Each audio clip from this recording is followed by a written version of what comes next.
મિત્રો સ્વાગત છે તમારું મારી આ દ્વારકાની ટ્રીપ પર। અત્યારે હું બેસ્યો છું એ બસમાં જે બસમાં હું અમદાવાદથી જામનગર પહોંચ્યો। લાગી હતી ભૂખ એટલે વગર વિચાર્યા ઘૂઘરા ખાઈ લીધા। એક તો કંટાળેલો અને પાછો ઉપરથી ચણાચોળ ગરમ સામે આવ્યું। પણ નાનકડા આ ભૂલકાઓને રમતા જોઈને મન થોડું પ્રફુલ્લિત થવા લાગ્યું। ફાઇનલી મને જામનગરથી દ્વારકા માટેની બસ મળી ગઈ। બસમાં બેઠો અને આવી બધી ક્લિપનું શૂટ કરતો હતો અને એટલામાં મને દેખાયા પવનચક્કીઓ। મને લાગ્યું પવનચક્કી આવી એટલે દ્વારકા નજીક છે, પણ એવું જરાય નહોતું। પવનચક્કીઓ દ્વારકા સુધી હતી। પણ ખરેખર મિત્રો ટાઈમપાસ કરતાં કરતાં છેલ્લે મને દૂરથી દ્વારિકાધીશનું આ મંદિર દેખાઈ જ ગયું। મંદિર દેખાતા જ હું તરત જ ટટ્ટાર થઈ ગયો અને આ શૂટ કરવા લાગ્યો। એટલો બધો ઉત્સાહ વધી ગયો કે ત્યાં પહોંચીને સીધો વગર વિચારે ઇસ્કોન ગેટ પર ઉતરી ગયો। ફાઇનલી હું દ્વારકા નગરી પહોંચી ગયો। જેમ દ્વારિકાધીશ પોતાનું દ્વારકા છોડીને તો જેમ વર્ષો પહેલાં વિજયસિંહ બોડાના એક બોડાના ભગતે દ્વારિકાધીશને પોતાના ગામ નિમંત્રણ આપ્યું હતું અને દ્વારિકાધીશ ત્યાં સુધી પહોંચ્યા હતા। અને આજે તમે જોઈ રહ્યા છો કે દ્વારિકાધીશ ત્યાં રણછોડજી તરીકે બિરાજમાન છે। એવી જ રીતે આજે હું એક બોડાના તરીકે, જેવી રીતે કે તમે જાણો જ છો મારું નામ વિશાલસિંહ પ્રદીપસિંહ બોડાના છે। હું પણ એક બોડાનો છું। તો આજે એક બોડાના તરીકે હું દ્વારિકાધીશના આજે ફરી દર્શન કરવા આવ્યો। હવે હું તમને બતાવું કે આગળના વિડીયોમાં હું તમને ક્યાં ક્યાં લઈ જઈ શકું છું અને કેવી કેવી જગ્યાએ બધી જ માહિતી હું તમને આપીશ। સોરી અવાજ બહુ આવ્યો છે એના માટે, બટ અહીંયા રિક્ષાઓ ઓછી ચાલે છે, છકડા વધારે ચાલે છે, તો છકડાઓનો અવાજ બહુ હોય છે। તો બસ વાત એ જ કરતો હતો કે જેમ વર્ષો પહેલાં ભક્ત બોડાનાએ દ્વારિકાધીશને નિમંત્રણ આપ્યું હતું ડાકોર જવા માટે, એવી રીતે આજે હું પોતે એક બોડાના તરીકે દ્વારિકાધીશના દર્શન કરવા આવ્યો છું। ઘણા ટાઈમથી મન થતું હતું। હવે ઘણી બધી વાતો કરવી છે, આગળ જઈને બીજી વાતો કરું। બાકી તમને દેખાઈ જ રહ્યું છે જૂનું પુરાણું માર્કેટ। હજી તો ઘણું બધું છે એક્સપ્લોર કરીને હું તમને બતાવું। તો તમે જુઓ અહીંયા આવી રીતે આ ઇસ્કોન ગેટથી તમે અંદર એન્ટ્રી કરશો ને એટલે તમને આવી રીતે સો ફ્રેન્ડ્સ મંદિરની નજીક ધીરે ધીરે પહોંચી રહ્યો છું। તમને કદાચ અહીંયા દેખાતું હોય મંદિર, દ્વારિકાધીશની આ ભૂમિ। અને જેમ તમને કહ્યું કે આજે હું બોડાના તરીકે દ્વારિકાધીશના દર્શન કરવા હું નીકળ્યો હતો। કાલે રાત્રે નીકળ્યો હતો 11 વાગે, બટ હું ભૂલી ગયો હતો કે શુક્ર, શનિ, રવિ દ્વારકા અને સોમનાથ સાઈડ બસ માટે બહુ જ પ્રોબ્લેમ થઈ શકે છે અને થયો। તો હું વડોદરાથી અમદાવાદ ગયો અને અમદાવાદથી પછી મેં શિવશક્તિ નામની જે એજન્સી છે ટ્રાવેલ એજન્સી, એમાંથી શ્રીનાથજીની બસ બુક કરી અને એક 650 રૂપિયામાં થઈ, સ્લીપર, એસી સ્લીપર, કમ્ફર્ટેબલ હતું। અને આગળ તમે વિડીયોમાં જોશો કે જોયું હશે કે બસનું કમ્ફર્ટ કઈ રીતનું હતું। અને પછી ત્યાર પછી હું જામનગર પહોંચ્યો અને જામનગરની ક્લિપ પણ તમે જોઈ કે ત્યાં હું પછી જીએસઆરટીસીની બસમાં 166 રૂપિયામાં દ્વારકા પહોંચ્યો। લેટ એટલે થઈ ગયું કે લોકલ હતી। સામને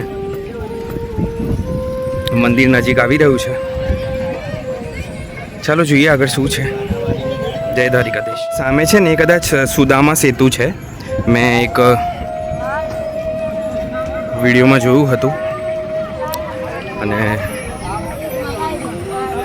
એની આસપાસની જગ્યા હું તમને ચારે દિશામાં બતાવું. હું અહીંયાથી આવ્યો અને મેં પહેલાં વિચાર્યું કે હું પહેલાં દર્શન કરી લઉં અને પછી બીજી બધી વાતો તમારી સાથે કરું, બીજી બધી જગ્યાએ લઈ જાઉં. હજી ઘણું બધું એક્સપ્લોર કરવાનું છે, ફૂડ એક્સપ્લોર કરવાનું છે, બીજા મંદિરોએ જવાનું છે. તો ચાલો જઈએ.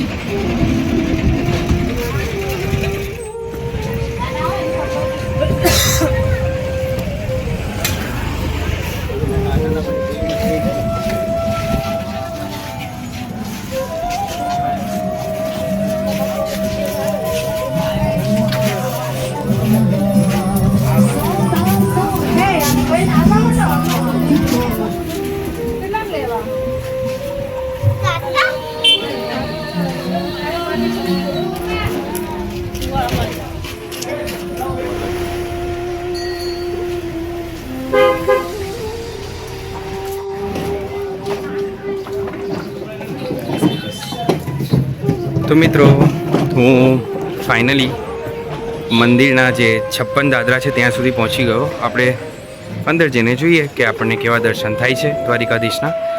હવે થોડો હું મંત્રમુગ્ધ થઈ ગયો છું, શું બોલું એ ખબર નથી પડતી. તો થાય છે.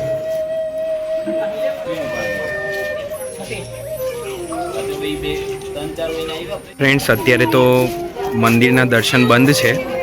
બંધ એટલે છે કે 1 થી 5 બંધ રહે છે, એટલે 6 થી 1 અને પછી 1 થી 5 બંધ રહે અને 5 વાગ્યાથી પાછા દર્શન ચાલુ.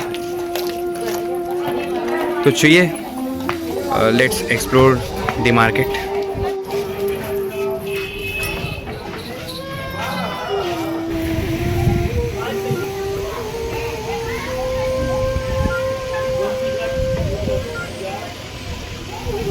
જરા ચા આપજો.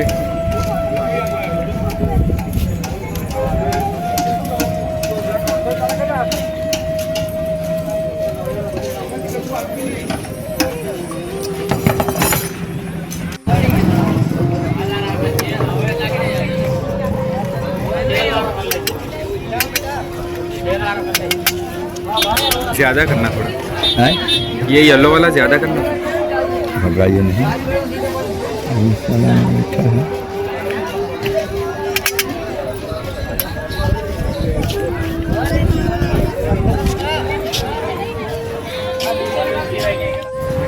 और यहाँ से कहिए कहाँ से और लगाएं, बोलिए बस. क्या और बस बस बस. अब उसको बीच में लगाना. राधे एक से खाली एक राधे एक केवल नहीं, राधे राधे बट बीच में. All the best. Perfect. Radhe Radhe.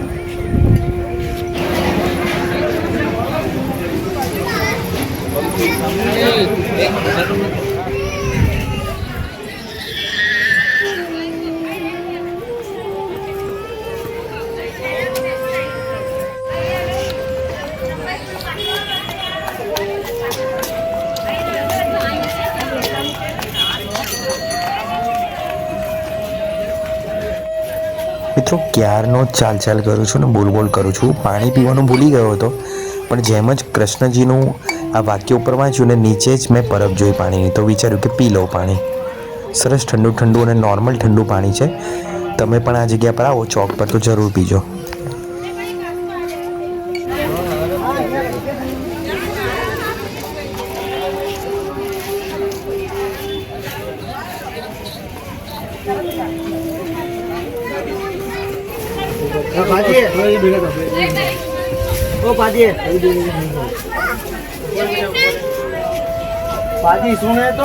तो फ्रेंड्स, इसको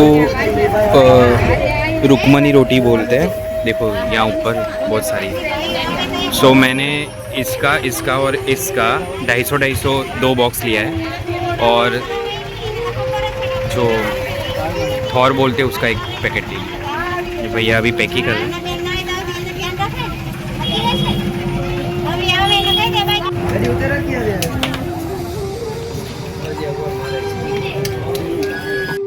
મિત્રો, સમય થયો હતો ઘર તરફ પાછા ફરવાનો, પણ વિચાર્યું કે પહેલાં જે ફેમસ સમોસા છે એ ખાઈ લઉં, પણ આ સમોસા મારા સુધી આવતા જ કલાક થઈ ગયો.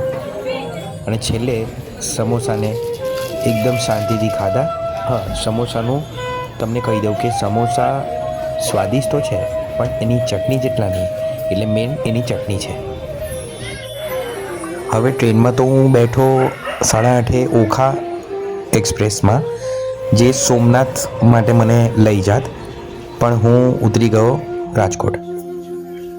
આગળના વિડીયોમાં આપણે જોઈશું કે હું સોમનાથ ક્યારે અને કઈ રીતે ગયો.